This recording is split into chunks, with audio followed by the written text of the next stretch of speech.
PC ട്യൂട്ടോറിയലിൻ്റെ പുതിയൊരു അധ്യായത്തിലേക്ക് എല്ലാവർക്കും സ്വാഗതം. നമ്മുടെ ഇന്നത്തെ വീഡിയോ സംഖ്യകളാണ്. അപ്പോൾ നമുക്ക് വീഡിയോയിലേക്ക് കടക്കുന്നതിന് മുൻപ് ആദ്യമായിട്ട് ഈ ചാനൽ കാണുന്ന ആരെങ്കിലും ഉണ്ടെങ്കിൽ ഒന്ന് സബ്സ്ക്രൈബ് ചെയ്തിട്ട് കാണുക. വീഡിയോസൊക്കെ യൂസ്ഫുൾ ആയിട്ടുണ്ടെങ്കിൽ ലൈക്ക് ചെയ്യാനും ഷെയർ ചെയ്യാനും കമൻറ്റ് ചെയ്യാനും മറക്കരുത്. അപ്പോൾ നമുക്ക് നേരെ വീഡിയോയിലേക്ക് പോകാം. ഫസ്റ്റ് ക്വസ്റ്റ്യൻ, ഏറ്റവും ചെറിയ അഖണ്ഡസംഖ്യ ഏത്? ഏറ്റവും ചെറിയ അഖണ്ഡസംഖ്യ ഏത്? എന്താണ് അഖണ്ഡസംഖ്യ എന്ന് പറയുന്നത്? പൂജ്യവും എണ്ണൽ സംഖ്യകളും ചേർന്നതിനെയാണ് അഖണ്ഡസംഖ്യകൾ എന്ന് പറയുന്നത്. പൂജ്യവും എണ്ണൽ സംഖ്യകളും, അതായത് 0, 1, 2, 3 അങ്ങനെ പോകും. എണ്ണൽ സംഖ്യ കണ്ടിന്യൂസ് ആയിട്ട് പോകും. പക്ഷെ അതിൻ്റെ മുൻപായിട്ട് എന്ത് ചേരും? 0 ചേരും. അപ്പോൾ 0 കൂടി ഉൾപ്പെടുന്ന, എണ്ണൽ സംഖ്യയോടൊപ്പം 0 കൂടി ഉൾപ്പെടുന്നതിനെയാണ് അഖണ്ഡസംഖ്യകൾ എന്ന് പറയുന്നത്. അങ്ങനെ നോക്കുകയാണെങ്കിൽ ഏറ്റവും ചെറിയ അഖണ്ഡസംഖ്യ എന്ന് പറയുന്നത് 0 ആണ് അല്ലേ? സ്റ്റാർട്ടിങ് ഏതാണ്? 0 ആണ്. നെക്സ്റ്റ് ക്വസ്റ്റ്യൻ, ഏറ്റവും ചെറിയ എണ്ണൽ സംഖ്യ. എണ്ണൽ സംഖ്യ എന്ന് പറഞ്ഞാൽ എന്താണ്? Counting numbers. നമ്മൾ നോർമലി എണ്ണുന്ന സംഖ്യകൾ 1, 2, 3, 4 അല്ലേ നമ്മൾ കൗണ്ടിങ് സ്റ്റാർട്ട് ചെയ്യുന്നത്. അപ്പോൾ കൗണ്ടിങ് നമ്പേഴ്സാണ് എണ്ണൽ സംഖ്യ എന്ന് പറയുന്നത്. ഏറ്റവും ചെറിയ എണ്ണൽ സംഖ്യ ഏതാണ്? നമ്മൾ എങ്ങനെയാണ് കൗണ്ട് ചെയ്ത് പോകുന്നത്? 1, 2, 3, 4 അങ്ങനെയല്ലേ പോകുന്നത്? സ്റ്റാർട്ട് 1 ആണ്. അപ്പം 1 ആണ് ഏറ്റവും ചെറിയ എണ്ണൽ സംഖ്യ. ഏറ്റവും ചെറിയ ഒറ്റ സംഖ്യ. ഒറ്റ സംഖ്യയും ഇരട്ട സംഖ്യയും നമുക്കറിയാം അല്ലേ? ഓഡ് നമ്പറും ഈവൻ നമ്പറും. ഓഡ് നമ്പേഴ്സ് ഏതൊക്കെയാണ്? 1, 3, 5, 7, 9 അങ്ങനെ പോകുന്നതാണ് ഓഡ് നമ്പർ. ഈവൻ നമ്പർ 2, 4, 6, 8 അങ്ങനെ പോകുന്നത് അല്ലേ? അങ്ങനെ നോക്കുവാണെങ്കിൽ ഏറ്റവും ചെറിയ ഒറ്റ സംഖ്യ 1ഉം ഏറ്റവും ചെറിയ ഇരട്ട സംഖ്യ എന്ന് പറയുന്നത് 2 ആണ്. നെക്സ്റ്റ് ക്വസ്റ്റ്യൻ, ഏറ്റവും വലിയ നെഗറ്റീവ് സംഖ്യ ഏതാണ്? ഏറ്റവും വലിയ നെഗറ്റീവ് സംഖ്യ. എന്താണ് നെഗറ്റീവ് സംഖ്യ എന്ന് പറയുന്നത്? നമ്മൾ കൗണ്ടിങ് നമ്പേഴ്സിൻ്റെ കൂടെ മൈനസും കൂടി ചേർക്കുമ്പോൾ വരുന്നതല്ലേ നെഗറ്റീവ് സംഖ്യ എന്ന് പറയുന്നത്? -1, -2, -3 അങ്ങനെ പോകും അല്ലേ? കൗണ്ടിങ് നമ്പേഴ്സിൻ്റെ കൂടെ മൈനസും കൂടി ചേർക്കുന്നു. അതായത് നമ്മൾ എണ്ണൽ സംഖ്യകളെക്കാളും വളരെ ചെറിയ സംഖ്യകളാണ്. അതായത് നമ്മുടെ സീറോയെക്കാളിലും ചെറിയ സംഖ്യകൾ. ഇപ്പോൾ -1 ആണോ 0 ആണോ വലുതെന്ന് ചോദിച്ചാൽ ഏതാണ്? 0 ആണ് വലുത് അല്ലേ? 0യെക്കാളും താഴെയുള്ള സംഖ്യകളാണ് -1, -2, -3 എന്നൊക്കെ പറഞ്ഞങ്ങ് പോകും. അപ്പോൾ ഇതിലെ കൂട്ടത്തിൽ ഏതാണ് ഏറ്റവും വലിയ നെഗറ്റീവ് സംഖ്യ എന്ന് വെച്ചാൽ -1 ആണ്. -1 ആണ് ഏറ്റവും വലിയ നെഗറ്റീവ് സംഖ്യ. നെക്സ്റ്റ് ക്വസ്റ്റ്യൻ, അടുത്തടുത്ത 2 ഒറ്റ സംഖ്യകളുടെയും 2 ഇരട്ട സംഖ്യകളുടെയും വ്യത്യാസം എത്ര എന്നാണ് ചോദിക്കുന്നത്. 2 ഇരട്ട സംഖ്യകളുടെ വ്യത്യാസം എടുത്താലും 2 ഒറ്റ സംഖ്യകളുടെ വ്യത്യാസം എടുത്താലും ആൻസർ 2 വരത്തുള്ളൂ. നമുക്കൊരു എക്സാമ്പിൾ നോക്കാം. ഇപ്പോൾ 2 ഒറ്റ സംഖ്യകൾ എന്ന് പറയുന്നുണ്ട്. ഏതൊക്കെയാ? ഒരു 3 എടുക്കാം, നമുക്ക് 5 എടുക്കാം. 3ഉം 5ഉം ഒറ്റ സംഖ്യകളാണല്ലോ. അപ്പോൾ ഇതിൻ്റെ വ്യത്യാസം കണ്ടുപിടിക്കുന്നത് എങ്ങനെയാണ്? 5 - 3. ഓക്കെ, അപ്പോൾ വലുതിൽ നിന്നും ചെറുത് കുറയ്ക്കുക. അങ്ങനെയാണ് നമ്മൾ വ്യത്യാസം കണ്ടുപിടിക്കുന്നത്. അപ്പോൾ 5 - 3 എത്രയാണ്?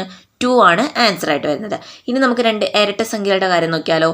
ഇപ്പം 2ഉം 4ഉം 2 ഇരട്ട സംഖ്യകളായിട്ടുള്ള സംഖ്യകളാണ്. അപ്പോൾ നമുക്ക് 2ഉം 4ഉം തമ്മിലുള്ള വ്യത്യാസം കണ്ടുപിടിക്കാം. എങ്ങനെയാണ് വ്യത്യാസം കണ്ടുപിടിക്കുന്നത്? 4 - 2 = 2 ആണ് ആൻസർ വരുന്നത്. അപ്പോൾ ഇത് രണ്ടും നമുക്ക് കോമൺ ആയിട്ട് കിട്ടിയ ആൻസർ 2 തന്നെയാണ്. അടുത്തടുത്ത 2 ഒറ്റ സംഖ്യകളുടെയും 2 ഇരട്ട സംഖ്യകളുടെയും വ്യത്യാസം എന്ന് പറയുന്നത് 2 തന്നെയാണ്. അടുത്തടുത്ത 2 എണ്ണൽ സംഖ്യകളുടെ വ്യത്യാസം 1 ആയിരിക്കും. കാരണം 1 ആഡ് ചെയ്താണല്ലോ പോകുന്നത് എണ്ണൽ സംഖ്യ എന്ന് പറയുന്നത്. അപ്പോൾ നമ്മൾ കൗണ്ടിങ് നമ്പേഴ്സിൻ്റെ കാര്യം എടുക്കുകയാണെങ്കിൽ 1, 2, 3, 4, 5 അങ്ങനെയാണ് പോകുന്നത്. അപ്പോൾ ഇതിൽ 1 + 1 ആണ് 2 എന്ന് പറയുന്നത്. 2 + 1 3, 3 + 1 4, 4 + 1 5 അങ്ങനെ നമ്മൾ 1 ആഡ് ചെയ്താണ് കൗണ്ടിങ് നമ്പേഴ്സ് പോകുന്നത്. അപ്പോൾ അവ തമ്മിലുള്ള വ്യത്യാസം എങ്ങനെയാണ്? 1 ആണ്. 2 - 1 എന്ന് പറയുന്നത് 1 ആണ് കിട്ടുന്നത്. 3 - 2 എന്ന് പറയുന്നതും 1 ആണ് കിട്ടുന്നത്. 4 - 3 എന്ന് പറയുന്നതും 1 ആണ് കിട്ടുന്നത്. അടുത്തടുത്ത 2 എണ്ണൽ സംഖ്യകളുടെ വ്യത്യാസം 1 ആണ്. നെക്സ്റ്റ് ക്വസ്റ്റ്യൻ, ഏറ്റവും ചെറിയ അഭാജ്യ സംഖ്യ ഏതാണെന്ന് ചോദിച്ചിട്ടുണ്ട്. ഏറ്റവും ചെറിയ അഭാജ്യ സംഖ്യ എന്ന് പറയുന്നത് ഏതാണ്? 2 ആണ് ആൻസർ വരുന്നത്. എന്താണ് അഭാജ്യ സംഖ്യ എന്ന് പറയുന്നത്? ഒരു സംഖ്യയ്ക്ക് 2 ഘടകങ്ങൾ മാത്രമാണ് ഉള്ളതെങ്കിൽ ആ സംഖ്യയെ നമ്മൾ അഭാജ്യ സംഖ്യകൾ എന്ന് പറയുന്നു. ഏതൊക്കെയാണ് ഈ 2 ഘടകങ്ങൾ എന്തുകൊണ്ട് ഉദ്ദേശിക്കുന്നത്? 1ഉം പിന്നെ ആ സംഖ്യയും. ഓക്കെ, ഒരു സംഖ്യയ്ക്ക് 2 ഘടകങ്ങൾ, അതായത് 1ഉം നമ്മൾ ഏത് സംഖ്യയാണോ എടുത്തത് ആ സംഖ്യയും മാത്രമാണ് ഉള്ളതെങ്കിൽ ആ സംഖ്യയെ നമ്മൾ അഭാജ്യ സംഖ്യകൾ എന്ന് പറയുന്നു. അങ്ങനെ നോക്കുകയാണെങ്കിൽ ഏറ്റവും ചെറിയ അഭാജ്യ സംഖ്യ എന്ന് പറയുന്നത് 2 ആണ്. ഇനി നമുക്ക് ഈ അഭാജ്യ സംഖ്യ നമുക്ക് എങ്ങനെ തിരിച്ചറിയാൻ പറ്റും? നോക്കാം. ഇപ്പോൾ ഏതൊക്കെയാണ് അഭാജ്യ സംഖ്യകൾ? ഇപ്പോൾ നമ്മൾ 2 പഠിച്ചു, കാരണം ഏറ്റവും ചെറിയ അഭാജ്യ സംഖ്യയാണ് 2 എന്നുള്ളത്, ഫസ്റ്റത്തെ അല്ലേ. അപ്പോൾ നമ്മൾ ആ 2 പഠിച്ചു. അപ്പോൾ 2 കൂടാതെ തന്നെ 2, 3, 5, 7 പിന്നെ കുറച്ച് സംഖ്യകളും കൂടി അഭാജ്യ സംഖ്യകളുടെ കൂട്ടത്തിൽ വരുന്നുണ്ട്. അപ്പോൾ ഇതെങ്ങനെയാണ് ഇത് അഭാജ്യ സംഖ്യകളാവുന്നത്? നമ്മൾ അഭാജ്യ സംഖ്യകളുടെ നിർവചനം എന്താണ് പഠിച്ചത്? ഒരു സംഖ്യയ്ക്ക് 2 ഘടകങ്ങൾ, അതായത് ഒന്നും നമ്മൾ ഏത് സംഖ്യയാണോ എടുത്തത് ആ സംഖ്യയും മാത്രമാണ് ഉള്ളതെങ്കിൽ ആ സംഖ്യയാണ് നമ്മൾ അഭാജ്യ സംഖ്യ എന്ന് പറയുന്നത്. ഇപ്പോൾ 2 എന്ന് പറയുന്ന ഈ ഒരു സംഖ്യ ഏത് കൊണ്ട് ഗുണിച്ചാലാണ് നമുക്ക് 2 കിട്ടുന്നത്? 1 അല്ലേ. 1 കൊണ്ട് ഗുണിച്ചാൽ മാത്രമേ നമുക്ക് 2 എന്ന് പറയുന്ന ആൻസർ കിട്ടത്തുള്ളൂ. വേറെ ഏതെങ്കിലും സംഖ്യ കൊണ്ട് ഈ 2വിനെ നമുക്ക് ഗുണിക്കാൻ പറ്റുമോ? ഇല്ല. അപ്പോൾ ഈ 2 എന്ന് പറയുന്ന സംഖ്യയുടെ 2 ഘടകങ്ങളാണ് 1ഉം 2ഉം. അതായത് 1 കൊണ്ട് ഏത് സംഖ്യയാണോ നമ്മൾ എടുത്തത് ആ സംഖ്യയുണ്ട്. അങ്ങനെ 2 ഘടകങ്ങൾ കിട്ടിയില്ലേ. വേറെ ഏതെങ്കിലും സംഖ്യ കൊണ്ട് നമുക്ക് അതിനെ മൾട്ടിപ്ലൈ ചെയ്യാൻ പറ്റുമോ? ഇല്ല. അതുപോലെ തന്നെയാണ് 3യുടെ കാര്യവും. 3 എന്ന് പറയുന്ന സംഖ്യയും നമുക്ക് വേറൊരു സംഖ്യയും കൊണ്ട് മൾട്ടിപ്ലൈ ചെയ്യാൻ പറ്റത്തില്ല. 1 കൊണ്ട് മാത്രമേ അതിനൊരു മൾട്ടിപ്ലിക്കേഷൻ ഉള്ളൂ. അപ്പോൾ 1 × 3 എന്ന് പറയുന്നത് 3 ആൻസർ കിട്ടും. വേറെ ഏതെങ്കിലും സംഖ്യകൾ കൊണ്ട് നമ്മൾ മൾട്ടിപ്ലൈ ചെയ്ത് കഴിഞ്ഞാൽ 3 എന്ന് പറയുന്ന ആൻസർ കിട്ടുമോ? ഇല്ല. അതുപോലെ തന്നെയാണ് 5ൻ്റെ കാര്യവും. ഈ 5 എന്ന് പറയുന്ന സംഖ്യ നമ്മൾ 1 × 5 = 5 കിട്ടുന്നുണ്ട്. എന്നാൽ വേറെ ഏതെങ്കിലും ഒരു സംഖ്യ കൊണ്ട് 5നെ മൾട്ടിപ്ലൈ ചെയ്യാൻ നമുക്ക് പറ്റുമോ? ഇല്ല. 5 കിട്ടത്തില്ല ആൻസർ. അപ്പോൾ അത് 5 ഒരു അഭാജ്യ സംഖ്യയാണ്. അതുപോലെ 7, 1 × 7 = 7 കിട്ടുന്നുണ്ട്. പക്ഷേ വേറെ ഏതെങ്കിലും ഒരു സംഖ്യ × 7 എന്ന്, അല്ലെങ്കിൽ വേറെ ഏതെങ്കിലും ഒരു 2 സംഖ്യകൾ തമ്മിൽ മൾട്ടിപ്ലൈ ചെയ്ത് കഴിഞ്ഞാൽ നമുക്ക് 7 എന്ന് പറയുന്ന ആൻസർ കിട്ടത്തില്ല. അപ്പോൾ ഇങ്ങനെയുള്ള സംഖ്യകളെയാണ് അഭാജ്യ സംഖ്യകളെന്ന് പറയുന്നത്. അതുപോലെ 4 എന്ന് പറയുന്ന ഒരു സംഖ്യ നമുക്കൊരു അഭാജ്യ സംഖ്യയാണെന്ന് പറയാൻ പറ്റത്തില്ല. എന്തുകൊണ്ട്? 4ന് മൾട്ടിപ്ലിക്കേഷൻ ഉണ്ട്. ഏതൊക്കെയാണ് മൾട്ടിപ്പിൾ ചെയ്യാൻ പറ്റുന്നത്? 1 × 4 എന്ന് പറഞ്ഞാലും 4 കിട്ടും. അതുപോലെ 2 × 2 എന്ന് പറഞ്ഞാലും നമുക്ക് 4 കിട്ടും. ഓക്കെ. അപ്പം 4ന് നമുക്ക് കുറച്ച് മൾട്ടിപ്പിൾ ചെയ്യാൻ പറ്റും. 1 × 4 = 4, 2 × 2 = 4 കിട്ടും. അതുകൊണ്ട് 4 എന്ന് പറയുന്നത് ഒരു അഭാജ്യ സംഖ്യയല്ല. ഏത് സംഖ്യയാണ്? ഭാജ്യ സംഖ്യയാണ്. അപ്പോൾ നമുക്ക് ഇതിൻ്റെ കൂട്ടത്തിൽ ഭാജ്യ സംഖ്യയും കൂടി അങ്ങ് പഠിക്കാം. ഒരു സംഖ്യയ്ക്ക് 2 കൂടുതൽ ഘടകങ്ങൾ ഉണ്ടെങ്കിൽ ആ സംഖ്യയെ ഭാജ്യ സംഖ്യ എന്ന് പറയുന്നു.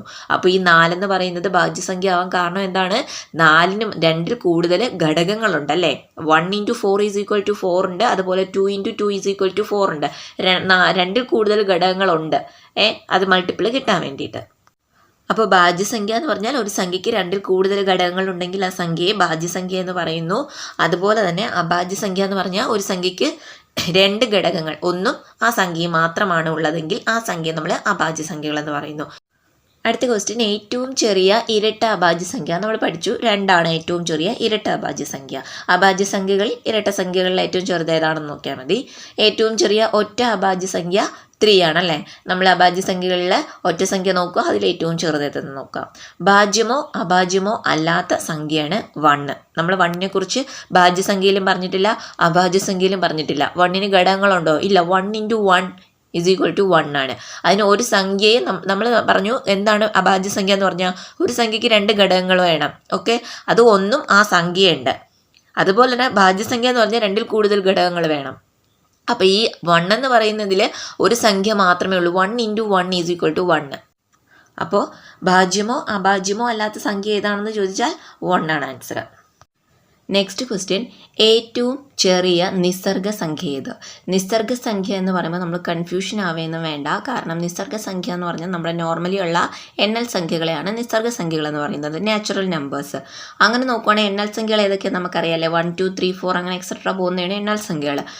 ഏറ്റവും ചെറിയ നിസ്സർഗ സംഖ്യ 1 ആണ്. ഏറ്റവും ചെറിയ ഭാജ്യ സംഖ്യ ഏത്? ആ ഒരു ക്വസ്റ്റ്യൻ നമ്മൾ നേരത്തെ ഡിസ്കസ് ചെയ്തിട്ടുണ്ട്. അഭാജ്യ സംഖ്യകൾ പറഞ്ഞപ്പോൾ ഭാജ്യസംഖ്യയും പറഞ്ഞു പോയതാണ്. ഏറ്റവും ചെറിയ ഭാജ്യസംഖ്യ എന്ന് പറയുന്നത് 4 ആണ്. അടുത്തത്, സങ്കലനത്തിൻ്റെ അനന്യതം എത്ര? എന്താണ് ഈ അനന്യതം? സങ്കലനത്തിൻ്റെ അനന്യതം എന്ന് പറയുന്നത്, ഈ സങ്കലനം എന്ന് പറഞ്ഞാൽ അഡീഷനാണ് അല്ലേ, ആഡ് ചെയ്തു പോകുന്നതാണ് സങ്കലനം എന്ന് പറയുന്നത്. ഈ സങ്കലനത്തിൻ്റെ അനന്യതം എന്ന് പറയുന്നത് ഏതൊരു സംഖ്യയോടുകൂടിയും 0 കൂട്ടിയാൽ അതേ സംഖ്യ തന്നെ കിട്ടും. അപ്പോൾ ആയതിനാൽ നമ്മൾ 0നെയാണ് സങ്കലനത്തിൻ്റെ അനന്യതം എന്ന് പറയുന്നത്. അതായത് നമ്മൾ ഏതൊരു സംഖ്യ എടുത്തു കഴിഞ്ഞാലും ആ സംഖ്യയോടൊപ്പം നമ്മൾ 0 ആഡ് ചെയ്യുമ്പോൾ നമുക്ക് ആ സംഖ്യ തന്നെ കിട്ടും. എക്സാമ്പിൾ, 1 + 0 = 1, 3 + 0 3, 11 + 0 11. ഇനി 100 + 0 ആണെങ്കിൽ 100. അങ്ങനെ ഏതൊരു സംഖ്യയുടെ കൂടെയും 0 ആഡ് ചെയ്യുമ്പോൾ അതേ സംഖ്യ തന്നെ കിട്ടും. അതുകൊണ്ടാണ് നമ്മൾ 0നെ സങ്കലനത്തിൻ്റെ അനന്യതം എന്ന് പറയുന്നത്. അതുപോലെ തന്നെ ഗുണനത്തിൻ്റെ അനന്യതം എത്ര? അപ്പം നമ്മളിപ്പോൾ സങ്കലനത്തിൻ്റെ അനന്യതം പറഞ്ഞു. അങ്ങനെയാണെങ്കിൽ ഗുണനത്തിൻ്റെ അനന്യതം കണ്ടുപിടിക്കുന്നത് എങ്ങനെയാണ്? ഏതൊരു സംഖ്യയുടെ കൂടെയും നമ്മളൊരു സംഖ്യ മൾട്ടിപ്പിൾ ചെയ്യുമ്പോൾ, കോമൺ ആയിട്ടുള്ളൊരു സംഖ്യ മൾട്ടിപ്പിൾ ചെയ്യുമ്പോൾ അതേ സംഖ്യ തന്നെ കിട്ടും. ആ സംഖ്യയാണ് ഗുണനത്തിൻ്റെ അനന്യതം എന്ന് പറയുന്നത്. അങ്ങനെ നോക്കുകയാണെങ്കിൽ 1 ആണ് ഗുണനത്തിൻ്റെ അനന്യതമായിട്ട് വരുന്നത്. 1 × 1 1, അതുപോലെ 2 × 1 2, 3 × 1 3, 100 × 1 100 ആണ്. അപ്പോൾ ഏതൊരു സംഖ്യയോട് കൂടിയും 1 മൾട്ടിപ്പിൾ ചെയ്താൽ അതേ സംഖ്യ തന്നെ നമുക്ക് കിട്ടുന്നു. അതുകൊണ്ട് എന്താണ് ഗുണനത്തിൻ്റെ അനന്യതം എന്ന് പറയുന്നത് 1 ആണ്. സങ്കലനത്തിൻ്റെ അനന്യതം എന്ന് പറയുന്നത് 0. -5ൻ്റെ കേവല വില എത്ര?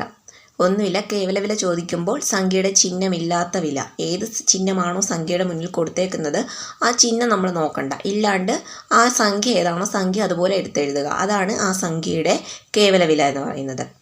ഇനി -5ൻ്റെ സങ്കല വിപരീതം എത്രയെന്ന് ചോദിച്ചാൽ സംഖ്യയുടെ ചിഹ്നം നമ്മൾ മാറ്റി എഴുതണം. ഇപ്പം -5ൻ്റെ സങ്കല വിപരീതമാണ് ചോദിച്ചേക്കുന്നത്. അപ്പോൾ -5 എന്ന് പറയുമ്പോൾ മൈനസ് മാറ്റി +5 ആണ് സങ്കല വിപരീതമായിട്ട് വരുന്നത്. ഇനി +5ൻ്റെ അല്ലെങ്കിൽ 5ൻ്റെ സങ്കല വിപരീതം എത്രയാണെന്ന് ചോദിച്ചാൽ നമുക്കിപ്പോൾ 5 എന്ന് മാത്രമായിരിക്കും അവർ കൊടുക്കുന്നത്. അതായത് അത് +5 ആണ്. അപ്പം +5ൻ്റെ സങ്കല വിപരീതം എന്ന് പറയുമ്പോൾ -5 ആണ്. -5ൻ്റെ സങ്കല വിപരീതം ചോദിക്കുകയാണെങ്കിൽ 5 ആണ്. അതായത് നമ്മൾ ആ ചിഹ്നം മാറ്റി അങ്ങ് എഴുതിയാൽ മതി.